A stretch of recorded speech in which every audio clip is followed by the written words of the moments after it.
Bismillahirrahmanirrahim. Assalamualaikum warahmatullahi wabarakatuh. Mari kita awali kajian kita dengan baca basmalah. Bismillahirrahmanirrahim. Bismillahirrahmanirrahim. Salatu wassalamu ala Rasulillah Nabiyina Muhammad bin Abdullah. La hawla wa la quwata illa billah. Amma ba'du. Rabbi shrah li sadri wa yassir li amri wahlul 'uqdatam min lisani yafqahu qawli. Rabbana arina al-haqqa haqqan warzuqna ittiba'ah wa arina al-batila batilan warzuqna ijtinabah. Qala Allah Ta'ala fi ayatil karim, a'udzu billahi minasyaitonir rajim. Bismillahirrahmanirrahim. Wa qatala Dawud Jaluta wa atahu Allahul mulka wal hikmata wa 'allamahu mimma yasha. Al-ayat Sadaqallahul azim wa sadaqa rasulul karim. Alhamdulillahi rabbil alamin. Hadirin bapak-bapak, ibu, jamaah Masjid Al-Falah yang mudah-mudahan selalu dirahmati, diberkahi, dicintai oleh Allah Subhanahu wa taala. Puji syukur senantiasa kita panjatkan kepada Allah Subhanahu wa taala. Allah pun senantiasa mencurahkan nikmat-Nya, inayah-Nya, hidayah, kesehatan, kesempatan kepada kita semua, sehingga pagi hari ini kita masih istiqomah menjalankan ibadah sholat subuh berjamaah yang kita lanjutkan dengan kajian ilmu sambil dibarengi dengan yang iktikaf di rumah Allah yang mulia ini. Insyaallah kita lanjutkan kajian kitab Al-Mustafa min Qasasil Quran, yaitu kisah Daud alaihissalam, kisahnya Nabi Daud alaihissalam.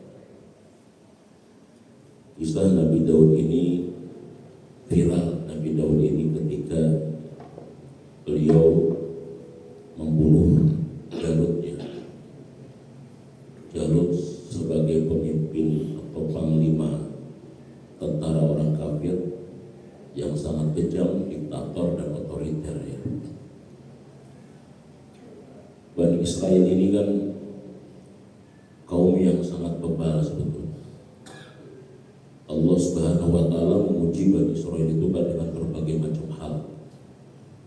Termasuk Bani Israel itu diuji oleh Allah, salah satunya dengan seorang pemimpin zalim, pemimpin diktator otoriter, yaitu Jalut. Berbadan besar, kuat, tidak terkalahkan dalam berbagai macam peperangan. Sehingga pada saat itu Bani Israel itu meminta kepada nabinya agar memohon kepada Allah agar Allah itu mengutus kepada mereka seorang pemimpin, seorang panglima yang bisa mengalahkan Jalut pada saat itu. Maka singkat cerita, diberikanlah oleh Allah yaitu Talut. Maka seorang nabinya menyerahkan bahwa akan ada pemimpin bagi kalian yang bernama Talut. Cuma sayang, Talut itu di luar ekspektasi daripada Bani Israel. Kalau mereka berharap pemimpin itu adalah dari kalangan mereka, bangsawan, berharta gitu ya, terhormat. Sementara Talut itu bukan turunan bangsawan, enggak memiliki kekayaan yang luar biasa. Tetapi Nabi Bani Israel satu mengatakan Talut itu adalah memiliki dua kriteria calon seorang pemimpin, yakni bastotan fil ilmi wa bastotan fil jism. Memiliki kelebihan dari sisi fisik kuat, yang kedua memiliki kelebihan dari sisi ilmu, jadi punya fisik yang bagus, wawasan yang luas, dan punya berintegrasi, punya integritas, orang yang baik, orang yang jujur, orang yang beriman. Begitulah sebetulnya kriteria pemimpin dalam Al-Quran ya, dalam Islam. Jadi dia punya intelektualitas ya. Dia juga punya integritas dan juga punya kapasitas. Tapi sekarang pemimpin itu punya elektabilitas, popularitas, dan isitas. Jadi intelektualitas itu kalah dengan isitas ya. Intelektualitas itu juga kalah dengan popularitas. Jadi kalau ingin jadi pemimpin harus populer dulu. Harusnya intelektualitas, integritas, dan juga kapasitas. Tapi sekarang popularitas, ya. Terus yang kedua adalah elektabilitas, dan yang paling penting isi tas. Gak punya isi tas kita nggak bakalan bisa dipilih, ya. Karena untuk jadi pemimpin saat ini modalnya gede sekali gitu ya. Gede sekali modal. Nggak punya isi tas sudah aja lewat program kita. Gitu. Itu kriteria sekarang begitu, begitu. Sehingga memang kalau misalkan kriterianya seperti itu, memang kita susah untuk melahirkan pemimpin yang berkualitas. Susah. Nah, begitu pun ternyata itulah kriteria yang tentukan oleh Bani Israel saat itu. Tolut ini dia tidak punya isi tas kayak gitu ya. Bukan golongan bangsawan, sehingga nggak layak ini Tolut untuk menjadi pemimpin. Tapi karena mereka sudah berjanji kepada nabi mereka akan patuh, akan nurut, sehingga saat itu mereka akhirnya sepakat, dah kita nurut, kita ngikut apa pilihan daripada nabi kita, karena itu berdasarkan permintaan dia kepada Allah, dan sudah ada bukti kalau Tolut ini memang adalah pemimpin kita, karena dia memiliki bastotan fil ilmi wa bastotan fil jismi. Jadi begitu seorang pemimpin itu. Kalau bahasa Ibnu Sinanya, pemimpin itu adalah leader is thinker. Kalau bahasa Ibnu Sina, pemimpin adalah seorang pemikir, karena dia akan memutuskan perkara-perkara besar. Perkara-perkara besar itu diputuskan tidak bisa kalau misalkan dia tidak memiliki tingkat intelektualitas yang tinggi. Jadi leader is thinker, sehingga keputusan-keputusan itu adalah keputusan yang luar biasa.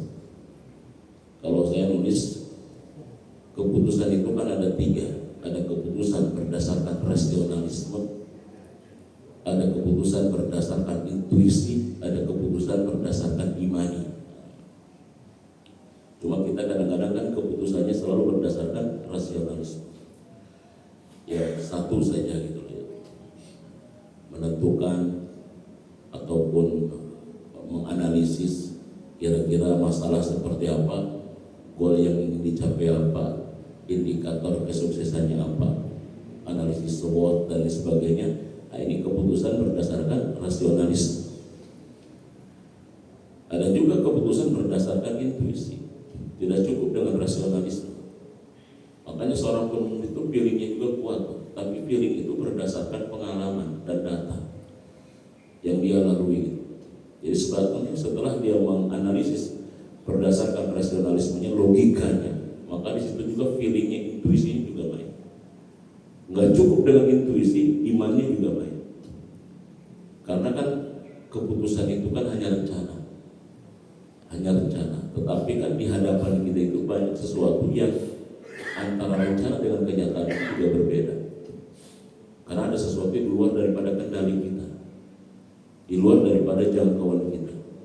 Kalau bahasa Imam Ghazali, ada sesuatu yang terjangkau akal, masuk akal, dan tidak terjangkau akal. Karena itu adalah sesuatu yang gaib.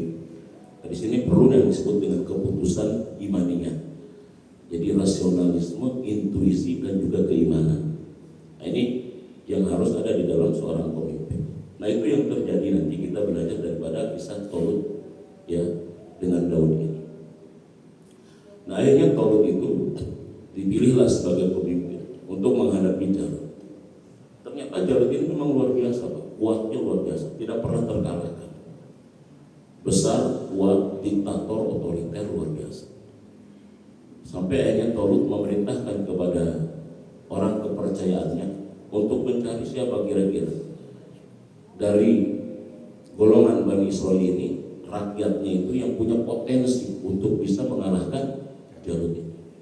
Dicarilah, bahasa kitanya rekrutmen, mencari kira-kira orang yang punya potensi, orang yang punya bakat.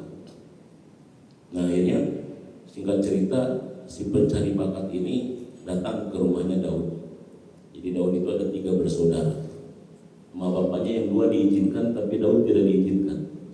Karena saat itu Daud masih kecil. Tapi Daud maksa kepada bapaknya agar dia diizinkan ikut berperang. Karena dia juga ingin memberantas kezoliman yang sudah keterlaluan dan melampaui batas itu. Akhirnya diizinkan, akan tetapi dia adalah merupakan cadangan. Bahasa kitanya anak bawang. Kata ayahnya, kamu silahkan ikut tapi jangan di barisan terdepan, barisan paling belakang pokoknya, nggak boleh ikut-ikut di depan. Nah singkat cerita akhirnya ikutlah Nabiullah Daud yang saat itu dikatakan wakana gulaman. Kondisi Nabi Daud itu saat itu adalah gulaman. Gulaman itu masih dalam kondisi anak-anak. Jadi bahasa Arab itu ada namanya sobiyun. Ya ini anak-anak. Ada yang namanya gulamun. Ini anak di usia 7 tahun, 8 tahunan, gulam. Ada namanya nanti fata. Fata itu biasanya remaja, pemuda. Nah, itu istilah-istilah anak dalam Islam. Nah, sementara Nabi Daud itu kata Profesor Abdul Karim Zainan dalam kitab ini adalah wakana gulam. Daud itu adalah dalam kondisi masih anak-anak, usia 8 tahunan. 8 tahun ikut perang. Untung dulu belum ada kaseto, Pak. Kalau ada kaseto ini, Daud ini sudah melanggar asasi anak-anak nih kayak gitu ya. KPAI nanti bertindak gitu. Jadi begitu. Ikutlah dia berperang. Ya, ketika ikut berperang, maka saat itu berkatalah Talut, qala Talut qaidu jaisil mu'minin. Berkata Talut sebagai pemimpin panglima tentara kaum mukminin, mayabrus ila Jalut wa yaqtuluhu fa ana uzawwijuhu ibnati wa uhaqqimu bimali. Kata Talut, siapa di antara kalian yang bisa melawan Jalut wa yaqtuluhu dan membunuhnya,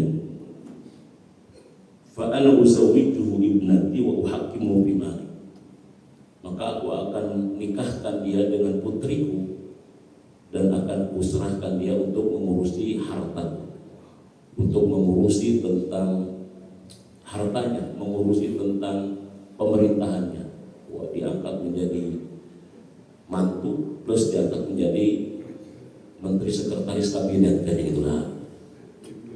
Jadi begitu.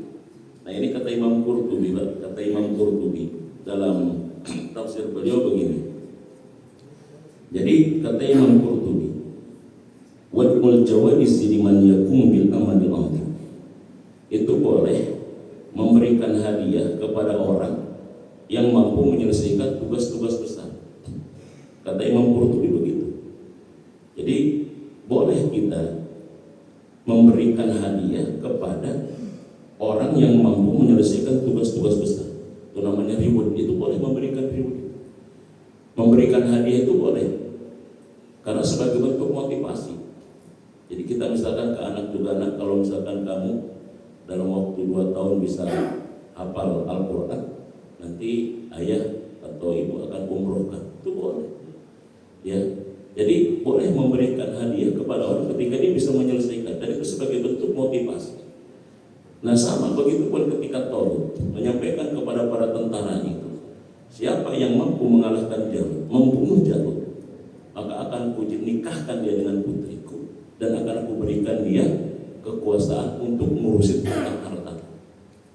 Mungkin jadi menteri ekonomi lah kalau sekarang kayak gitu. Begitu. Fabarosa Daud wa kana gulam. Saat itu nggak ada satupun yang berani tampil ke muka, nggak ada yang berani tampil ke depan. Jadi kalau dulu itu Pak, ketika berhadapan antara pasukan satu dengan pasukan lain, itu biasanya adalah yang ke depan itu adalah panglimanya dulu Pak. Jadi siapa panglimanya Ustaz? Tentara kafir panglimanya adalah Jalut. Tentara mukmin panglimanya adalah siapa? Daud misalnya. Itu ketika sebelum mereka berperang, berkecamuk perang itu, maka tantangan itu antar panglima dulu gitu. Nah, sekarang kan panglima di belakang, prajurit dulu di depan gitu. Pioner dulu, terus ke depan panglima. Makanya dulu panglima itu memang orang-orang hebat, yang memang dia bukan karbitan ketika dia tumbuh, memang orang-orang hebat, orang-orang terang. Ya bahasa kita, silakan kita face to face untuk berhadapan. Ya, siapa yang berani? Jalut Pak, gagah, tegak, dan tidak pernah terkalahkan. Pas ketika Talut mengatakan begitu, nggak ada yang berani ke depan.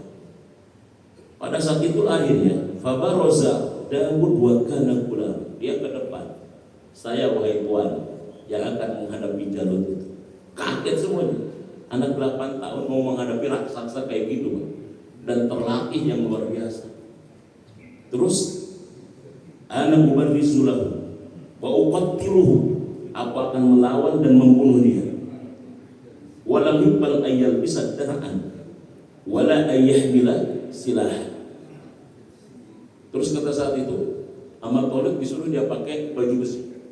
Kata Daud, bagaimana mungkin aku pakai baju besi? Badan aja masih kecil, keberatan kayak begini. Aku nggak mau pakai baju besi kayak begini. Nggak mau pakai baju besi. Tidak pakai tameng. Terus di sini wala ayyahmila silah, juga tidak bawa senjata. Ya karena senjatanya pedangnya kan panjang Pak. Baju besinya berat. Jadi jangankan dia ngelawan Jalut nantinya dengan senjata, dengan baju besi, dengan tameng aja dia udah goyang gitu. Orang anak usia 8 tahun kan begitu. Enggak pakai baju besi, enggak pakai tameng, enggak bawa senjata yang disiapkan oleh Thalib. Terus apa senjatanya? Balhamila miklahan. Akan tetapi dia hanya membawa ketapel yang wahijarot tahu dan batu yang disiapkan untuk ketapel itu. Jadi datang ke Harep Pak, mau ketapel, pas mau ngebanding pipit kayaknya gitu ya. Ini mau bercanda, mau perang atau mau main-main ini kayaknya gitu. Jalut pada satu lihat fasakhara minhu Jalut hina ra'ahu li sagirin sini. Jalut itu saat itu dia apa? Menertawakan, mengejek, melecehkan. Ini aku mau melawan anak kecil, nggak bawa senjata, nggak pakai baju besi, cuma bawa apa? Bawa ketapel. Ini apa-apaan? Ya, apakah anak kecil seperti ini hanya dijadikan tameng, diketawain, dihina, dilecehkan karena tidak pakai senjata, usianya masih kecil dan sebagainya? Daud nggak nerima dilecehkan seperti itu, dia langsung pasang faromahu Daud bihijarotin min mikna ini Pak Asobar rosahu pakotalah. Cek orang tiap siadah ngomong wae bandring wae ya bisa gitu. Siapin dia kayak gitu, ketapelnya diinjak. Tapi Jalut ketika ketapel disiapin itu, dia tidak bergeming sedikit pun karena dianggap itu sesuatu yang sepele. Sementara dia juga pakai helm besi gitu. Maka ketika Daud siap-siap mau melemparkan ketapelnya itu, dia tidak bergeming. Ngapain kayak begini? Apa pengaruhnya? Apa efeknya yang kayak begini kepadaku gitu? Udah begitu, akhirnya disiapkan.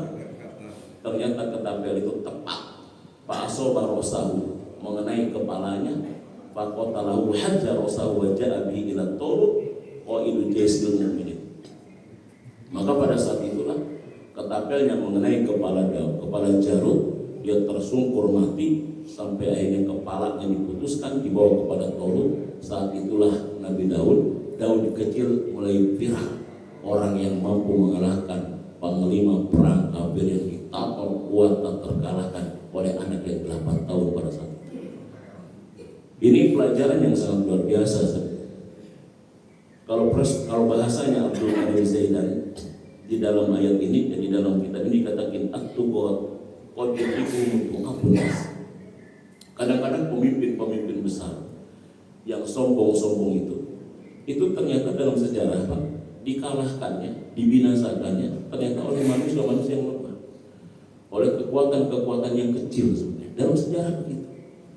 Jadi ketika manusia itu berada dalam puncak kehebatan, dalam puncak kekuatan, dalam puncak keluar biasa itu, ternyata biasanya Allah jatuhkan, Allah binasakan itu dengan kekuatan yang kelihatannya kecil. Kenapa ini sebetulnya dinampakkan seperti ini? Allah untuk menunjukkan tentang bahwa sebesar apapun kekuatan, kalau misalkan dia tidak bersandarkan kepada Tuhan, kepada Allah, itu bisa menjadi kecil. Tapi sekecil apapun, kalau misalkan dia disandarkan kepada Allah, pasti itu memiliki kekuatan yang sangat besar. Jadi bayangkan Daud yang tidak terkalahkan, kalah dengan anak 8 tahun. Itu dalam sejarah biasanya begitu. Namrus pun begitu, mengaku dirinya Tuhan, tapi matinya kan dengan nyamuk. Fir'aun pun begitu, dia merasa hebat, gagah di puncak kekuasaannya, ternyata matinya tenggelam. Dan tidak sedikit penguasa besar pada saat itu merasa ketika dirinya hebat dan luar biasa, ternyata matinya, binasanya, hancurnya dengan kekuatan yang kecil. Romawi Persia itu kan ternyata kan dikalahkan oleh bangsa Arab, yang sedikit pun bangsa Arab itu tidak pernah ditengok oleh Romawi. Makanya ketika muncul surat Al-Rum, gulibatir Rum, bahwa Rum akan dikalahkan oleh bangsa Arab, itu mereka sedikit pun tidak pernah berpikir kalau bangsa Arab yang dia ada jauh dari nilai-nilai peradaban, jahiliyah, kerjaannya cuma perang dan dagang, mampu mengalahkan Romawi yang memiliki kekuatan yang dahsyat dan luar biasa. Enggak mungkin. Nah, begitu pun kisah terkait dengan burung ababil yang mampu meluluhlantahkan terhadap pasukan berkaca. Ini kan tidak apple to apple, tapi begitulah sejarah, Pak. Begitulah sejarah. Jadi sekecil apapun seseorang, ketika dia ditumpangi kekuatan besar, maka dia akan memiliki sesuatu yang besar. Tapi sebesar dan sekuat apapun, kalau misalkan dia tidak ditunggangi oleh kekuatan besar dari Allah, maka dia tidak akan ada apa-apanya. Jadi tidak ada sesuatu yang lemah ketika ada Allah, tidak ada sesuatu yang kuat ketika ketiadaan Allah bersamanya. Kan begitu. Nabi Musa alaihissalam berada di puncak kelemahannya ketika dilemparkan oleh ibunya ke sungai Nil. Tetapi karena ada kebersamaan Allah, dia selamat. Fir'aun ketika berada di puncak kehebatannya, berada di laut, tetapi karena ketiadaan Allah, maka dia tenggelam dan binasa di dalamnya. Nah, ini pelajaran dari kisah ini adalah tidak ada kekuatan kecil ketika ada Allah, dan tidak ada kekuatan besar ketika ketiadaan Allah Subhanahu wa taala.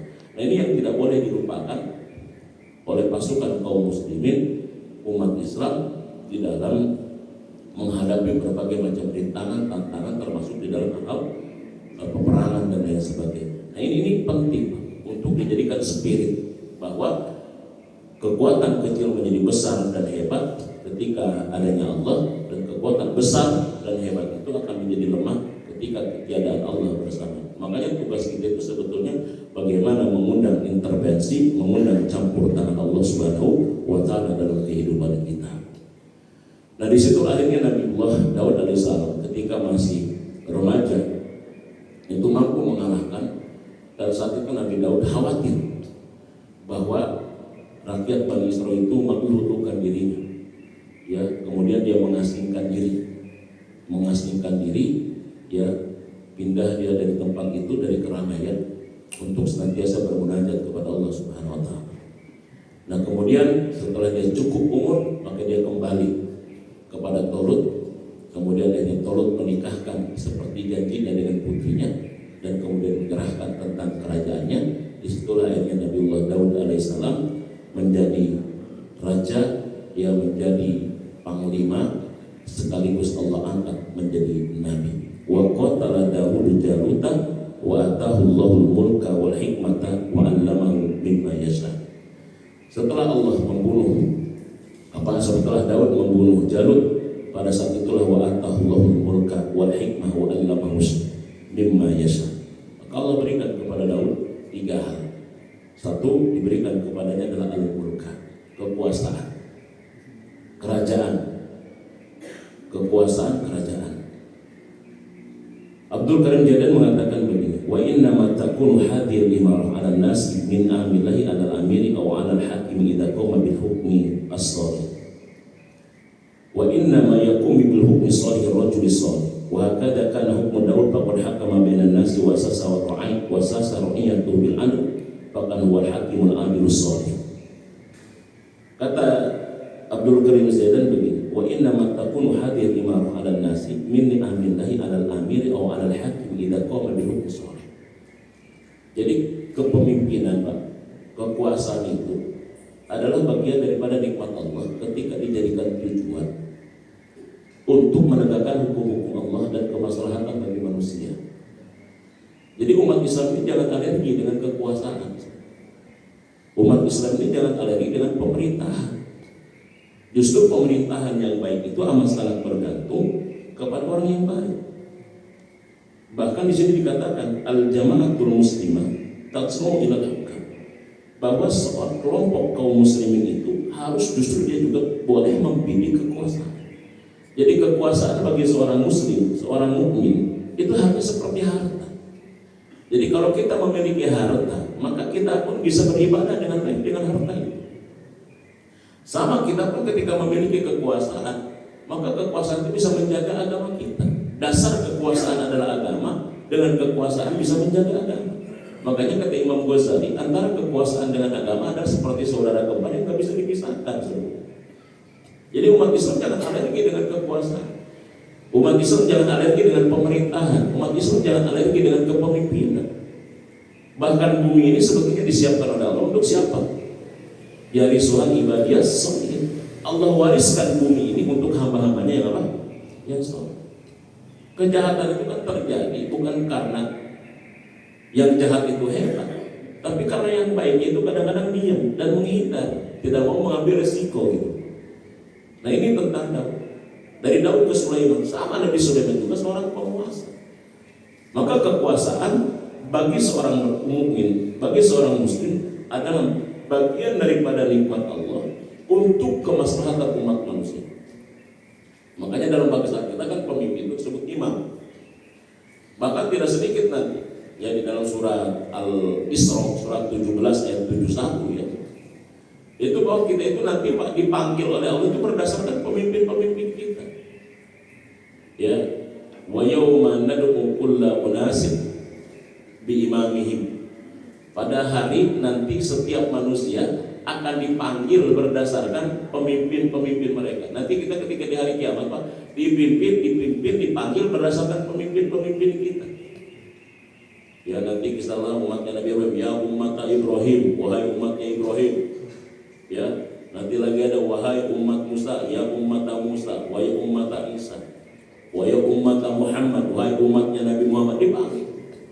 Wahai atba'an Namrud, wahai atba'al Fir'aun, wahai para pengikut Namrud, wahai para pengikut Fir'aun, wahai atba'al Jokowi, wahai para pengikut Jokowi. Sama dipimpin dengan para pemimpin ini sebetulnya nantinya gitu.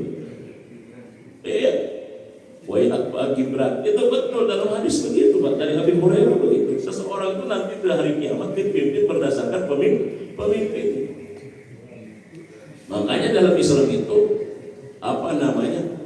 kepemimpinan itu tidak hanya bicara terkait dunia ansih. Itu ayat, coba surat berapa itu? Surat 17 ayat 71 saya katakan tadi.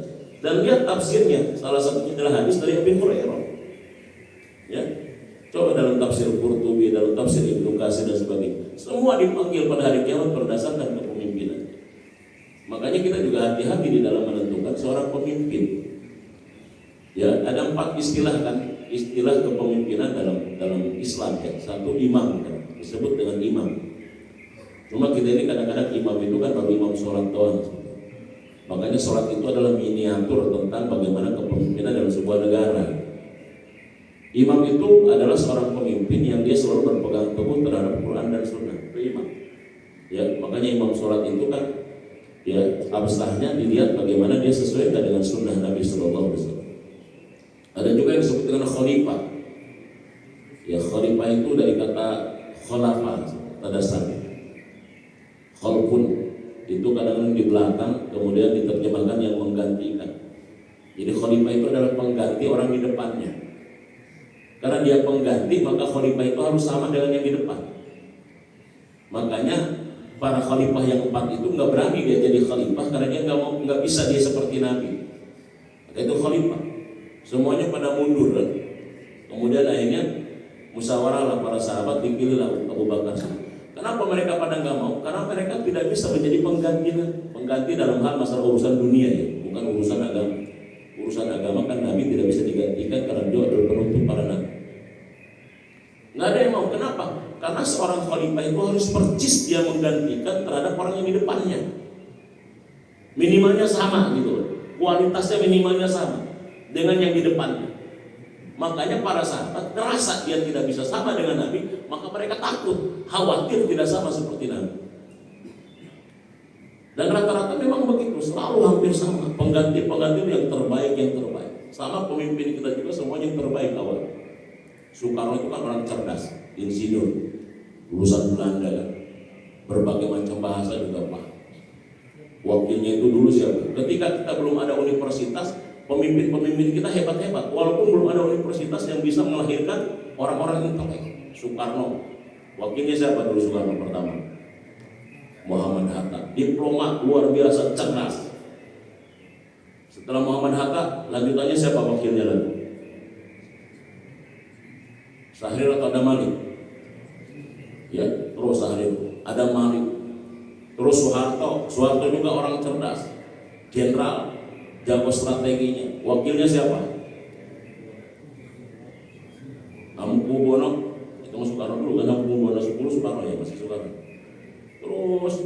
sampai Trisno, sampai terus SBY, pemimpinnya hebat, baik itu presidennya, termasuk Prabowo juga wakilnya hebat juga gitu ya.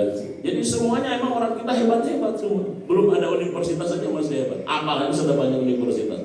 Karena memang pemimpin kita juga hebat. Ya jadi gitu.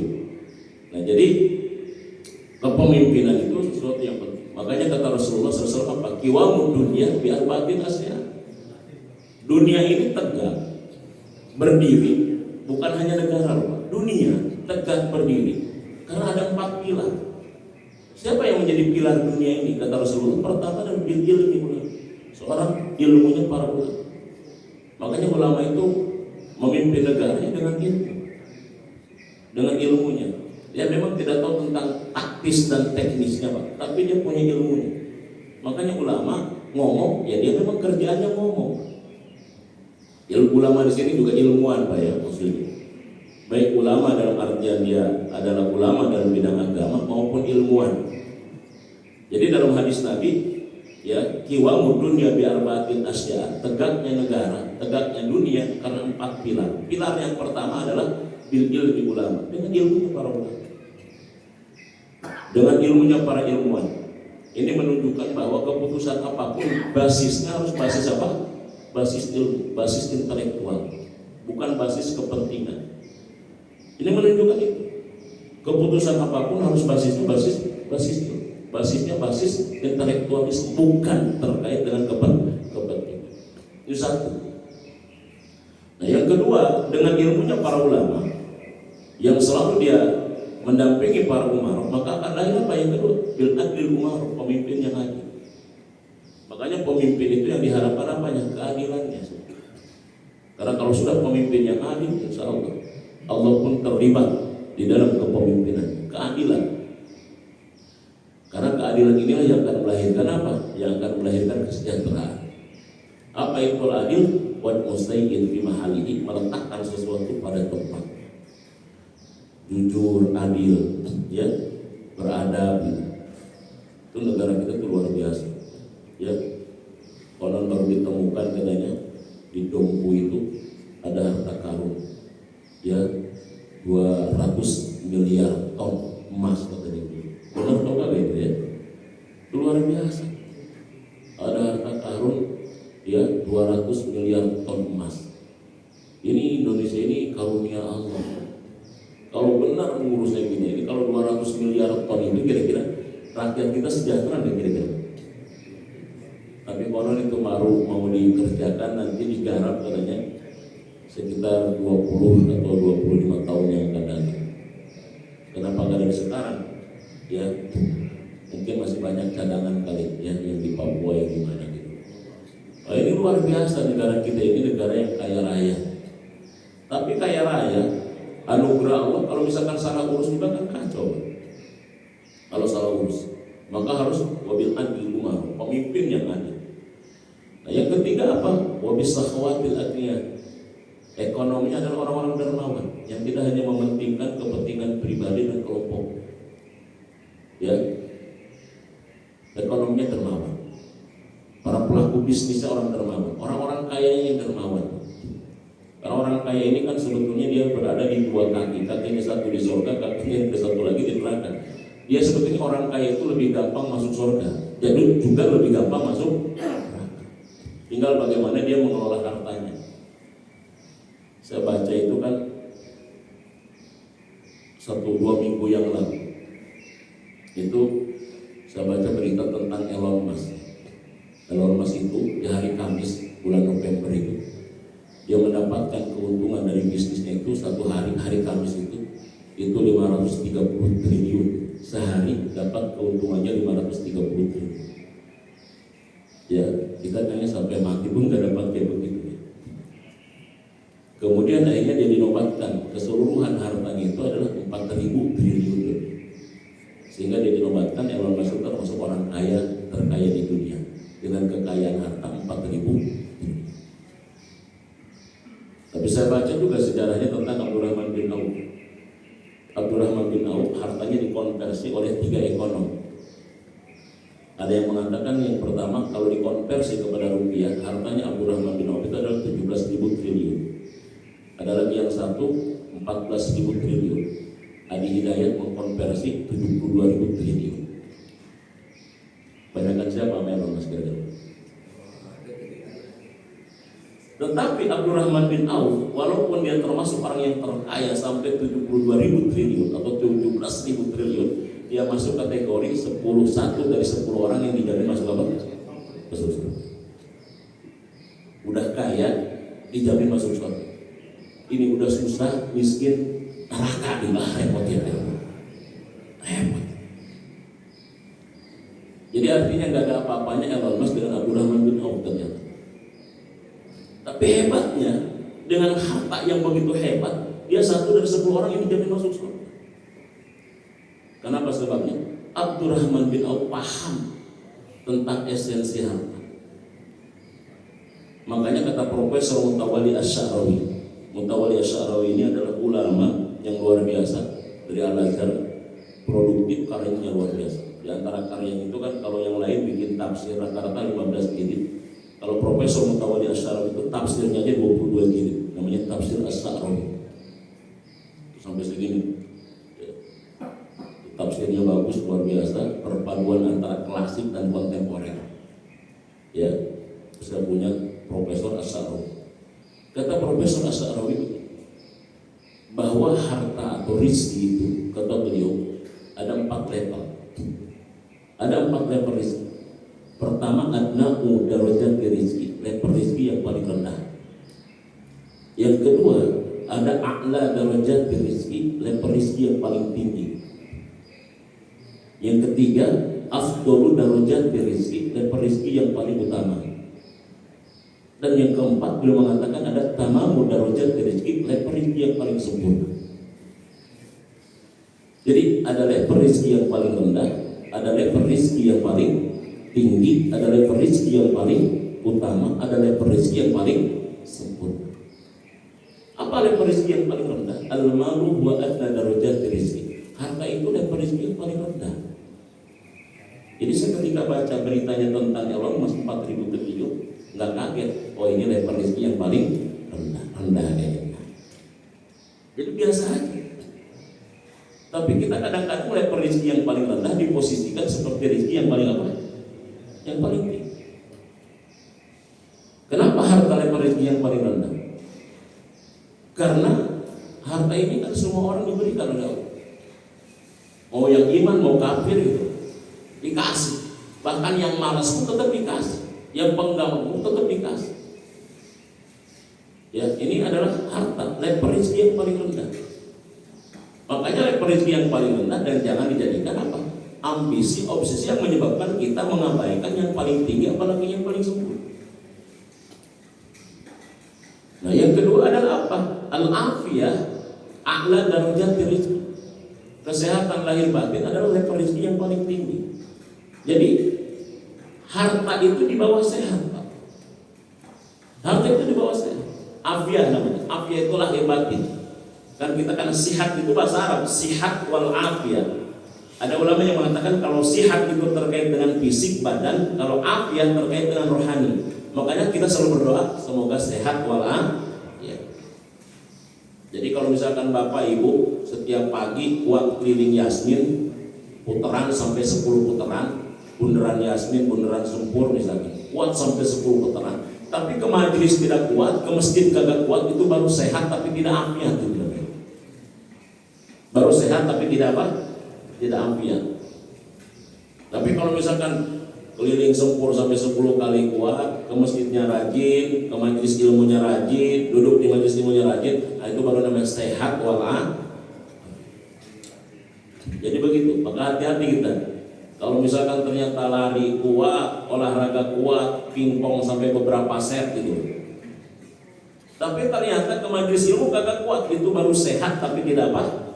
Afiyah. Nah, tapi kalau kata Profesor Mutawalli Asy-Sya'rawi, al-afiyah include di dalamnya jasmani dan juga apa? Nah, ini adalah a'la darajat rezeki, level rezeki yang paling tinggi. Karena harta itu juga Pak, kalau misalkan tidak sehat walafiat nggak bisa dinikmati. Betul nggak? Nggak bisa dinikmati. Itulah hebatnya Allah, Pak. Hebatnya Allah itu, Pak, Kepemilikan bisa berbeda, tetapi kenikmatan standarnya sama. Misalkan tadi Elon Musk kekayaannya berapa?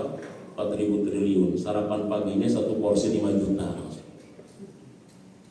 Saya sarapan paginya 5.000. Tahu nggak pas sarapan pagi yang 5 juta pakai apa? Pakai kepiting Alaska gitu ya. Saya itu kadang-kadang sebelum ngomong, kadang-kadang saya suka cerita, ada nih sarapan. Ternyata kepiting Alaska, kepitingnya doang 4.600.000. UMR Kota Bogor mah habis kayaknya pakai makan kepiting. Ya, taruhlah satu porsinya 5 juta. Kita satu porsinya 5.000. Kalau yang 5.000 itu kan, kalau santri ya dulu 5.000 itu kan narkoba, nasi karo bakwan. Uduknya 3.000, bakwannya 2.000, narkoba namanya, nasi karo bakwan. Tapi dimakan oleh santri dalam kondisi lapar, sehat, nikmat gak kira-kira Pak? Tapi yang satu porsi 5 juta tadi, Elon Musk mau makannya bibirnya sariawan, tenggorokannya kering, gigi sakit. Bisa dinikmatin nggak? Enggak. Jadi artinya nikmat yang pertama itu Pak, seperti apapun kemilikannya, kalau misalkan ternyata dia tidak bisa menikmati, maka sehat al-wa'afiyat itu adalah merupakan standar bisa menikmati. Jadi makanya kepemilikan bisa berbeda, tapi standar menikmatinya sama Allah dibuat sama. Bahwa kenikmatan makan itu kan adanya di sehat dan di lapar, bukan ada di menu, kan begitu Ustaz. Kita walaupun narkoba nasi karo bakwan tadi 5.000, itu nambah lagi kadang-kadang gitu.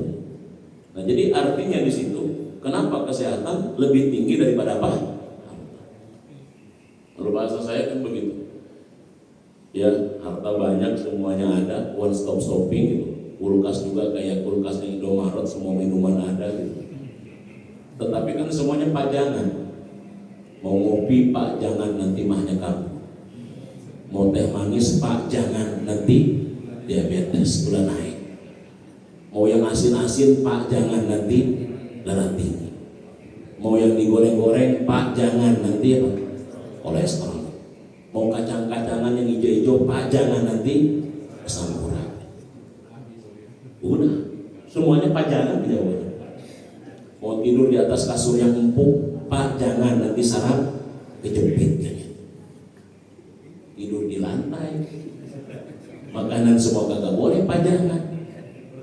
Udah makanan papa nanti sama mama dibuatin. Apa makanan papa yang kata dokter? Bubur disaring nggak pakai rasa, stres yang tadi minta. Kan repot kayak begitu. Semuanya ada tapi pajangan, kan repot kayak begitu. Makanya jangan sampai kita Pak, yang paling rendah itu mengorbankan yang paling tinggi. Secukupnya aja pokoknya gitu loh. Jadi itu. Nah, yang ketiga ada namanya Abdul Rizki. Apa? Abna'us sholih huwa Abdul darajati rizki. Keturunan yang soleh adalah merupakan level rizki yang paling utama. Yang paling utama itu turunan yang soleh. Itu yang paling utama. Dia berarti di atas harta, di atas kesehatan. Dia adalah keturunan yang soleh. Abdul darajati rizki. Level rizki yang paling utama. Kenapa sebabnya keturunan soleh level rizki yang paling utama? Disebabkan karena mereka lah nanti pelanjut amal-amal kita. Seorang ulama ditanya oleh muridnya, ya Syekh, man as'adan nas? Siapa sih manusia yang paling bahagia itu? Siapa sih? Ya, kalau nggak salah Syekh yang kita itu Ibnu Qudamah. Dia mengatakan, as'adun nas man idza tawaqqafa anfasuhu wa lam yatatawaqqaf amalu. Manusia yang paling bahagia adalah manusia yang ketika napasnya berhenti tetapi amalnya terus berjalan. Napasnya berhenti, amalnya terus berjalan. Itu manusia yang paling bahagia. Dan siapa yang menjalankan amalnya? Anak-anak kita. Lanjut amal-amal. Ya. Kalau bahasa motivator, bahasa trainer apa? Pengusaha yang sukses adalah pengusaha yang kerjanya jalan-jalan, usahanya tetap jalan. Wah, hebat. Jadi kalau Bapak udah sukses tapi belum bisa jalan-jalan, belum sukses tuh Pak. Jadi pengusaha sukses itu kata motivator apa? Pengusaha yang kerjanya apa Pak? Jalan-jalan, tapi usahanya tetap jalan. Siapa kira-kira yang usahanya kayak begitu? Supir keren Pak, kerjanya jalan-jalan. Tapi usahanya tetap, ya kalau nggak jalan usahanya. Dalam pangan mana? Berarti berarti pengusaha yang kerjanya jalan-jalan, usahanya, karena kalau nggak jalan usaha kagak jalan. Nah, jadi kita kalau mau jadi pengusaha yang sukses harus begitu. Jadi kalau misalkan pengusaha cuma mondok di kantor doang belum sukses itu. Pengusaha sukses kerjanya jalan-jalan, ya kan? Usaha tetap jalan. Nah sama, sukses dalam perspektif orang beriman, begitu berhenti napasnya, tapi amalnya terus apa? Terus berjalan. Siapa yang menjalankan napasnya? Anak-anak kita. Makanya harta itu pada diusahakan. Kita, kalau kita kan selalu berusaha, gimana caranya kita punya passive income dalam hal materi, harusnya kita juga punya pikiran gimana passive income dalam hal pahala. Passive income pahala gitu. Kita selalu berpikir gimana passive income materi. Tapi gimana kita berpikir gimana saya punya passive income pahala. Saya sedang tidur pun pahala saya tetap apa? Tetap ngalir.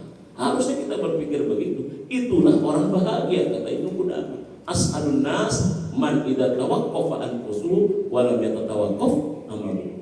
Anfasuhu, napasnya berhenti, amalnya terus berjalan. Nah, siapa yang melakukan itu? Itulah anak-anak kita. Makanya anak itu jangan diabaikan. Ini kita Indonesia ini Pak, ternyata termasuk 3 negara fatherless country. Fatherless itu kan biasanya terjadi kepada negara-negara Eropa Barat. Sosok-sosok anak yang kehilangan figur ayah. Tapi ternyata menurut Kemensos, Kementerian Sosial, Indonesia termasuk 3 negara fatherless country. Negara yang dimana anak-anaknya banyak kehilangan figur siapa? Figur ayah. Padahal itu penyakit orang Barat. Karena orang Barat itu banyak anak yang lahir tanpa jelas bapaknya. Atau kadang-kadang orang tuanya lebih akrab dengan peliharaannya daripada dengan anaknya. Dan lain sebagainya. Nah di negara kita pun ternyata kena virus itu. Bapaknya lebih hobi mancing dia daripada ngurusin anaknya. Kalau mancing seharian, padahal itu menang-menang tak mancing. Terus supaya ditunggu aja. Sabar kadang-kadang. Ya, cari kebahagiaannya. Makanya kalau kata pepatah kuno, kenapa? Kalau ingin bahagianya 1 jam, tidur. Stres, ingin bahagia, sare 1 jam. Kalau ingin bahagianya seharian, mancing. Lakukan hobi.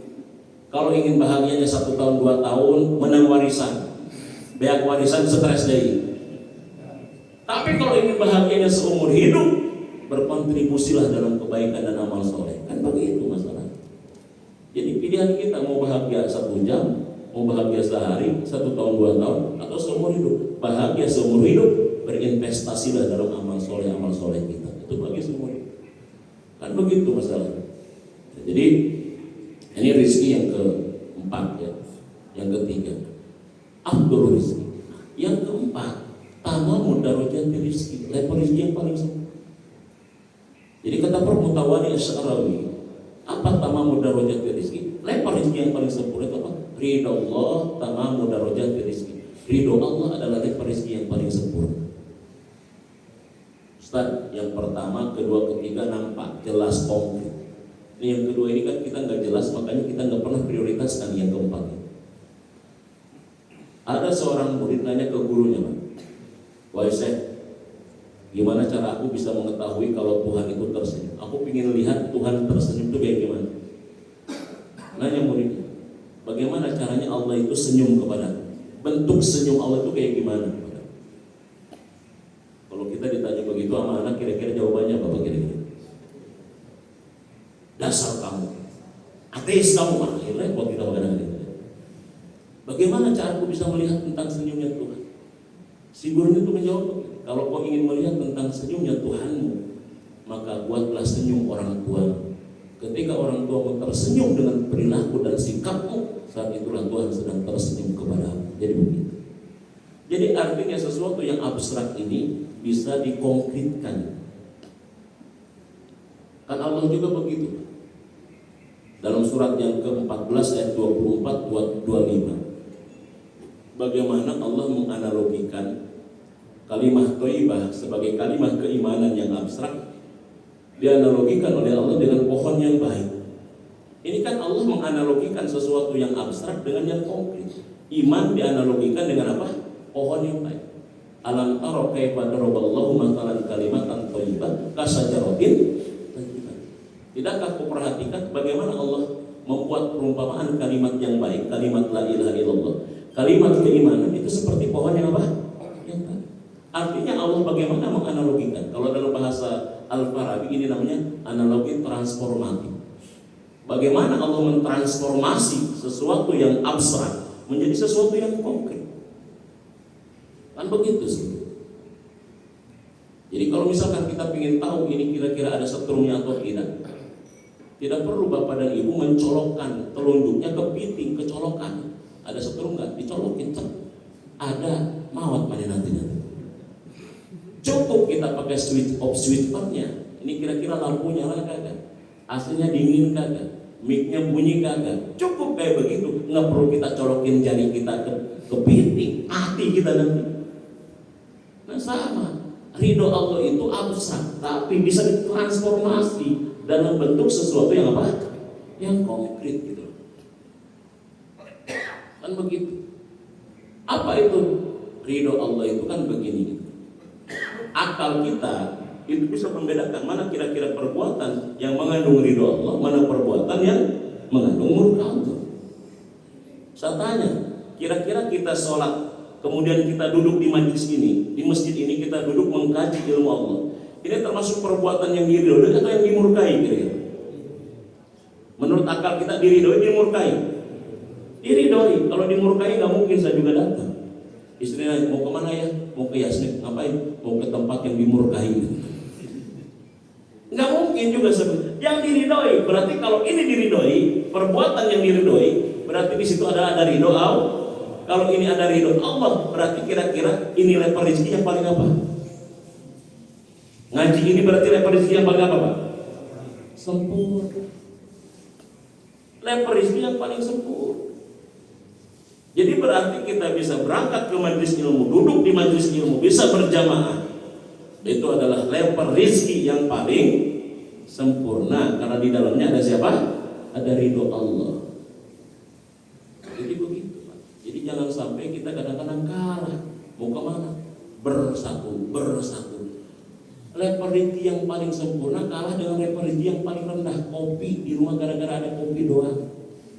Di sini juga ada kopi plus pala-palanya, plus gorengannya. Di sini ada kuah dan kuenya, cawu dan cairnya, begitu. Ngajinya dapat, jasmani dapat, rohani dapat. Empat level rezeki dapat. Rezeki apa? Rezeki yang rendah, rezeki yang tinggi, rezeki yang utama, rezeki yang Nah kalau orang tahu ini level rezeki yang sempurna, Pak, nggak ada yang mengabaikan ini. Tapi kan umat Islam ini kan kadang-kadang malas, Pak, untuk duduk dalam ini. Tapi kan itu dasar. Ini kadang-kadang kayaknya nih Pak Ustaz Abdul Rahman, kita tuh perlu ngaji Ihya Ulumuddin gitu. Ngaji Ihya Ulumuddin babul ilmi kayak gitu. Karena Ihya Ulumuddin ini kan disebutnya Ihya ulum, ilmu, ad-din, agama, menghidupkan ilmu-ilmu. Tahu nggak Ihya Ulumuddin itu munculnya kapan? Ketika Abbasiyah di masa puncak kejayaan yang akan mengalami keruntuhan, Imam Ghazali antisipasi gimana caranya supaya tidak runtuh. Dibuatlah Ihya Ulumuddin. Supaya apa kita? Supaya bangkit lagi Islam ini ya. Ya, jadi nilai tasawufnya ada Ihya Ulumuddin itu kan. Perlu ada yang mengkaji Ihya Ulumuddin deh. Sehingga nilai-nilai spiritualnya itu ajib gitu loh ya. Karena Imam Ghazali ini kan pemikir ulung dia. Kenapa dia bisa menyesatkan? Bukan menyesatkan, dia bisa mengkritik ya filsafat karena memang dia sudah melalui filsafat itu. Sehingga bikin buku namanya At-Tahaffut fi Falasifah, kerancuan dalam filsafat karena memang dia sudah menggeluti itu. Jadi dia naik levelnya dari tadinya rasionalisme kepada intuisi kan. Imam Ghazali itu kan begitu. Karena Imam Ghazali itu hebat ya, bisa ia menciptakan filsafat Islam yang mengkritik terhadap filsafat Yunani. Yang nggak bakalan bisa mengkritik filsafat Yunani kalau misalkan dia tidak ngerti. Kenapa Imam Ghazali bisa mengkritik filsafat Yunani? Karena memang beliau menguasai ilmu mantiknya. Makanya yang bisa mengalahkan filsafat itu yang menguasai mantik. mantik, nahu, sorof itu Pak bisa mengalahkan filsafat. Jadi kalau mantik itu adalah ilmu untuk mencegah yang mempelajarinya dari kesalahan berpikir. Kalau nahu untuk mencegah dari kesalahan membaca, ya kan? Kalau sorof untuk mencegah dari kesalahan kita merubah kalimat, menyusun kalimat. Kalau misalkan balaghah kayak ma'ani untuk mencegah dari kesalahan memaknai kalimat.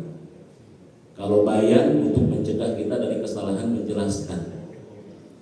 Kalau badi untuk melihat tentang keindahan bahasa baik Al-Quran maupun Sunnah. Kalau mantik mencegah dari kesalahan kita berpikir. Makanya yang disebut dengan logika falsi, seperti logik padahal dia falsi, rancu, salah. Itu yang bisa mendeteksi, itu namanya mantik. Nah, jadi begitu, makanya ilmu itu banyak ilmu. Nah, jadi begitu. Nah, jadi harta itu, kekuasaan dalam Islam itu sama seperti harta. Al-malu sholih ala rajulin sholih. Harta yang sholih itu yang baik amat sangat bergantung terhadap seseorang yang baik. Itu kemudian Allah berikan al-mulka kepada Nabi Daud. Kemudian Allah berikan al-hikmah. Udah waktu itu ya? Udah masuk waktu berapa? 10 menit lagi. Masuk 11. Nah, itu al-mulka. Jadi makanya kita jangan alergi dengan kekuasaan. Cuma dapatkan kekuasaan itu dengan cara yang baik. Ya, imam, khalifah, ada juga amir namanya. Dalam Islam itu amir, orang yang ngurusin urusan kaum muslimin. Ada juga yang disebut dengan ro'in. Yang di rakyatnya adalah ro'iyah. Kullukum ro'in wa kullukum ya mas'ulun an ro'iyati. Ro'iyah itu kalau orang tua kita dulu bilangnya rahayat. Rahayat itu dari kata ro'iyah. Kemudian muncul sekarang rakyat. Itu rahayat itu yang dipimpin, yang dipelihara. Nah, makanya dalam agama kita, kenapa dia ro'in? Mas'ulun an ro'iyatihi, tekanannya adalah tentang pertanggungjawaban kepada yang memberikan amanah. Makanya kepemimpinan dalam Islam dalam konteks ro'in ini, dia bukan hanya bertanggung jawab terhadap yang milik rakyat, tapi dia bertanggung jawab kepada Allah Subhanahu wa Ta'ala. Makanya orang kalau bertanggung jawabnya hanya kepada rakyat, nah itu gampang dibohongi. Tapi kalau dia bertanggung jawabnya kepada Allah, itu dia sulit akan berbohong. Makanya kalau bahasa saya Pak, pemimpin paling puncak itu harus punya keimanan yang tinggi. Kenapa sebabnya Pak? Karena ketika dia sudah berada di puncak kepemimpinan itu, nggak ada lagi yang bisa memberikan masukan karena dia adalah merupakan orang tertingginya. Ada ustaz katanya kan ada Watimpres, Dewan Penasehat Presiden, Pertimbangan Presiden. Iya, tapi keputusan akhirnya dari siapa?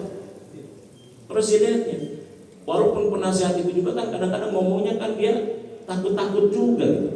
Kalau kira-kira usulannya tidak sesuai dengan ini bisa dipecat juga kan begitu. Jadi pemimpin terpuncak itu, puncak pemimpin itu adalah dia harus punya nilai spiritual yang tinggi, hubungan transenden dengan Tuhannya itu luar biasa gitu. Kenapa? Karena dia bisa melakukan apa saja. Pengusaha-pengusaha makanan misalnya, yang namanya pengusaha makanan, pengusaha apapun kan biasanya dia pakai teori kapitalis dengan modal yang sekecil-kecilnya gimana mendapatkan keuntungan yang gede misalnya. Supaya awet bakso diformalin, padahal formalin dia jelema pahit misalkan gitu kan. Supaya misalkan awet dikasih ini, ada bahan-bahan plus murah tapi awet, itu kan sebetulnya berbahaya. Tapi kan konsumen nggak tahu tentang itu, konsumen nggak tahu. Tapi kalau dia misalkan punya pertanggungjawaban, gua akan pertanggungjawaban ini di hadapan Tuhan, ada hari esok, ada anak, ada akhirat, maka dia nggak berani memasukkan bahan yang berbahaya, walaupun itu keuntungannya besar. Makanya seorang pemimpin puncak kalau nggak punya iman kacau, kan begitu sebetulnya. Jadi kalau misalkan para pengusaha kita beriman itu kan sebetulnya tidak perlu ada yang disebut dengan logo halal, nggak perlu pokoknya. Nggak berani dia memasukkan barang-barang haram ke dalam apa? Sesuatu yang bisa dikonsumsi orang. Saya tanya Pak kira-kira nih kita berpikir, makanan itu banyakkan yang halal, banyakkan yang haram Pak kira-kira? Hah? Banyak yang halal ya daripada yang haram. Banyakkan yang halal kan daripada yang haram. Kalau banyakkan yang halal daripada yang haram, Harusnya yang ada logo halal atau logo haram? Harusnya kita pakai logika aja dulu. Hah? Logo haram ya. Karena yang banyak yang apa? Yang halal.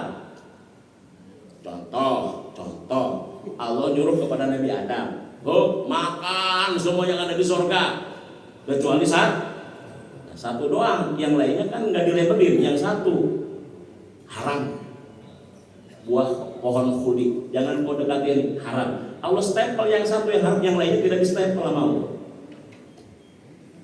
Kan begitu. Kalau banyak kan yang halal, harusnya yang dikasih logo halal atau logo haram? Tapi kenapa yang dikasih logo halal ya? Ini ada kaitannya dengan duit nggak kira-kira? Jadi kalau misalkan sudah ada kepentingan di situ, kadang-kadang susah jadi kita gitu.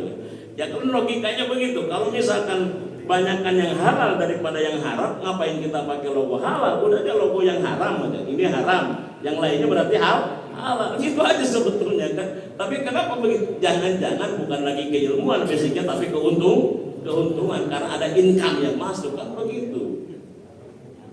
Ini logika aja Pak, sedangkan bukan pemimpin. Hah? Ya kan gitu aja sebetulnya kan gitu. Nah, jadi begitu. Ya, jadi kemudian Allah berikan kepada Daud ini adalah al-hikmah. Al-hikmah. Hikmah itu sering diterjemahkan dengan kenabian. Fahiyya an-nubuwah ala ma qalahul mufassirun. Yang dimaksud dengan hikmah di sini adalah kenabian seperti yang dikatakan oleh para mufassir. Ya. Kenabian itu hikmah. Kenapa disebut dengan hikmah kenabian itu? Karena kenabian memadukan antara ilmu dengan amal. Makanya bahasa singkat hikmah itu adalah perpaduan antara ilmu dan amal. Al-hikmatu huwa itqanul ilmi wa ijra'ul fi'li ala wafqi. Bisa wafqi, bisa wifqi. Tapi yang benar adalah wifqi ya. Jadi dari wafiqo yafiqu wifqan. Hikmah itu kata Ibnu Ashur adalah apa? Itqanul ilmi wa ijra'ul fi'li ala wifqi dzalikal ilm. Hikmah itu adalah puncak keilmuan. Itqanul ilmi wa ijra'ul fi'li, dan juga pengamalan perbuatan ala wifqi dzalikal ilm, yang sesuai dengan ilmu. Jadi hikmah itu adalah puncak ilmu dan amal yang sesuai dengan ilmu. Makanya perpaduan ilmu dan juga amal itulah yang disebut dengan hikmah. Jadi sebetulnya kita tidak perlu banyak ilmu, tapi ilmu yang kita tahu amalkan akan lahir hikmah dalam kehidupan. Karena hikmah. Nah, kalau orang sudah dapat hikmah, maka dia akan mendapatkan sebuah kebaikan yang banyak. Wa may yu'tal hikmah faqad utiya khairan katsiran. Barang siapa yang Allah kasih hikmah, maka dia telah diberikan kebaikan yang sangat banyak. Masya Allah. Nah, puncak hikmah itulah kalau untuk para nabi namanya nubuwah kenabian. Kalau kita hikmahnya adalah ilham, kita dapat ilham. Walaupun tidak pakai sayyibu, dapat ilhamnya lah gitu. Ya, dapat ilhamnya kita itu. Nah, jadi begitu ya. Jadi itu hikmah. Makanya hadirin jamaah yang dirahmati oleh Allah, kita harus cari hikmah. Hikmah itu nanti didapat, tidak perlu banyak ilmu. Karena kalau misalkan ilmu banyak yang mendidik. Sama kayak begini, kadang-kadang tidak sedikit orang yang nyari karomah, macam-macam sampai akhirnya stres, sampai akhirnya nyasar. Tidak perlu kita nyari karomah, istiqomah dalam amal karomah muncul. Karena ulama hikam mengatakan apa? Al istiqomah khairun min alfil karomah. Istiqomah lebih baik daripada 1000 karomah. Jangan suka nyari karomah. Karomah itu raja dangdut sudah cuma satu bisa. Oh itu mah karomah ya gitu ya. Jadi bagian al istiqomah khairun min alfil karomah. Istiqomah itu lebih baik daripada 1000 karomah. Jadi kalau kita ingin punya karomah, istiqomah dalam amal. Ingin punya hikmah, istiqomah dalam amal. Tapi istiqomah itu memang berat. Yang ringan itu istirahatnya. Istiqomah berat. Makanya kalau istiqomah pahalanya surga, karena berat. Kalau ringan mungkin pahalanya kipas angin Pak. Berat. Itu hikmah. Allah kasih kepada Daud hikmah. Dan Allah kasih kepada Daud wa 'allamahu mimma yasha. Allah berikan kepada Daud segala hal yang dia kehendaki. Allama, mengajarkan Allah kepada Daud tentang segala yang. Makanya Daud itu gurunya langsung Allah, dikasih pelajaran. Di antara pelajaran yang Allah kasih kepada Daud itu bahasa binatang, bahasa dan skill bagaimana Daud bisa membuat besi menjadi perkakas dan alat perang yang dahsyat tanpa dibakar, tanpa dipukul, dengan hanya di gini aja banyak. Nabi Daud. Ini banyak sebetulnya al-mustafad min qissati Daud. Salah satunya adalah kita tidak boleh merendahkan profesi tukang pandai besi, karena tukang pandai besi dapat warisan dari Nabi Daud. Nabi Daud dapat warisan dari siapa? Dari Allah, diajarin Allah.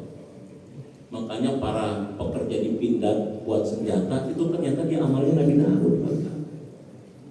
Jadi gitu Pak. Makanya kita nggak boleh. Ini pentingnya skill. Makanya para nabi rata-rata punya skill. Dikatakan oleh Profesor Abdul Karim Zaiden begini. Ini ya. Ini nanti pentingnya profesi dan skill ya. Yajibu ta'allumul harf allati tahtajuhal ummah. Wajib bagi umat Islam ini untuk mengkaji, mendalami sebuah profesi yang ada kaitannya dengan kebutuhan umat. Anna Adam alaihissalam kana harrasan, wa Nuhan kana najjaron, wa Luqman kana khayyatan, wa Lut kana dabbaghon. Itu wajib bagi umat Islam itu untuk memiliki skill, profesi. Nabi kita pun semuanya memiliki profesi. Satu, anna Adam alaihissalam karena harrasan. Adam itu adalah merupakan pembajak sawah, petani. Jadi kalau petani berarti dia ngikutin jejaknya Nabi Adam. Wanuhan karena nanjaron, sedangkan Nuh itu profesinya tukang kayu. Makanya pembuat kapal pertama Nabi Nuh, nggak tanggung-tanggung kapalnya keliling dunia dia. Buat kapal.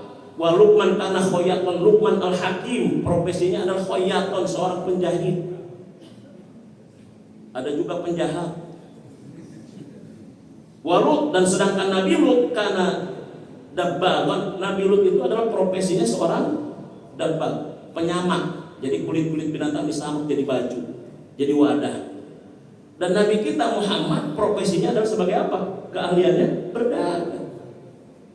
12 tahun berdagang, 25 tahun sukses. Mas kawinnya untuk menikahi Khadijah enggak tanggung-tanggung. Luar biasa. Jadi kita juga sama. Makanya harusnya di samping dai punya profesi yang lain. Punya profesi yang lain, peternak lah, pedagang lah, pembisnis lah, dan sebagainya. Jadi begitu Pak. Jadi para nabi saja udah jadi nabi tetap masih punya apa? Profesi. Itu kerja dalam Islam itu menunjukkan tentang nilainya luar biasa.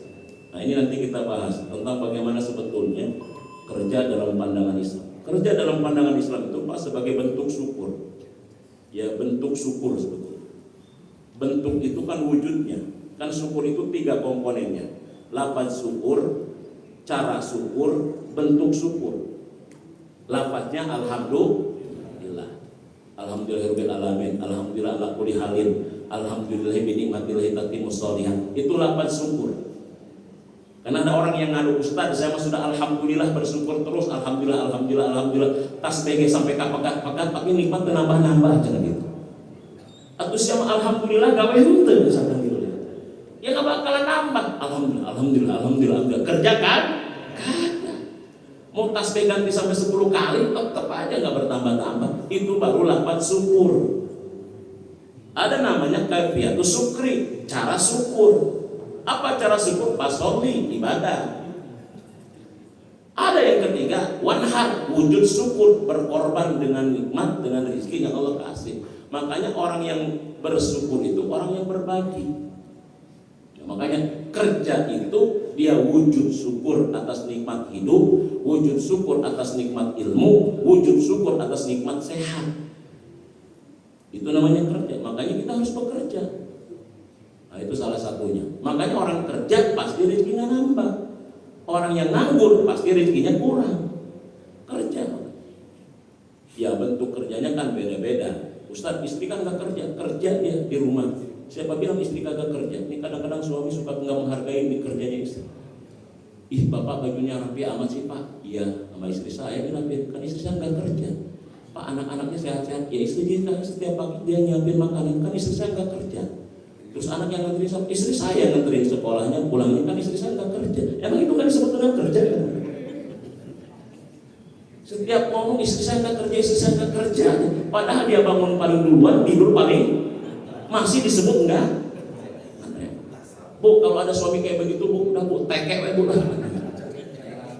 Teke, penghargaan suami, penghargaan istri. Jadi bukan hanya ada istri yang kurang bersyukur terhadap suami, tidak sedikit suami tidak bersyukur dengan siapa? Dengan istri. Bapak kok rapi amat sih bajunya apa? Iya, istri saya yang nyetrika yang rapi. Kenapa kok bisa? Istri saya nggak kerja. Itu anak-anak siapa yang nganterin? Istri saya. Yang jemputnya istri saya. Kan istri saya nggak kerja dari tadi. Nah ini kita kadang-kadang kan seperti itu, ya. Jadi begitu. Itu barangkali yang bisa disampaikan. Mudah-mudahan ada manfaatnya bagi kita semua. Yang benar dari Allah, yang salah semata-mata kesalahan sendiri. Mari kita tutup dengan hamdalah dan kafaratul majlis. Alhamdulillahirabbil alamin. Subhanakallahumma rabbana wa bihamdika la ilaha illa anta astaghfiruka wa atubu ilaik. Assalamualaikum warahmatullahi wabarakatuh.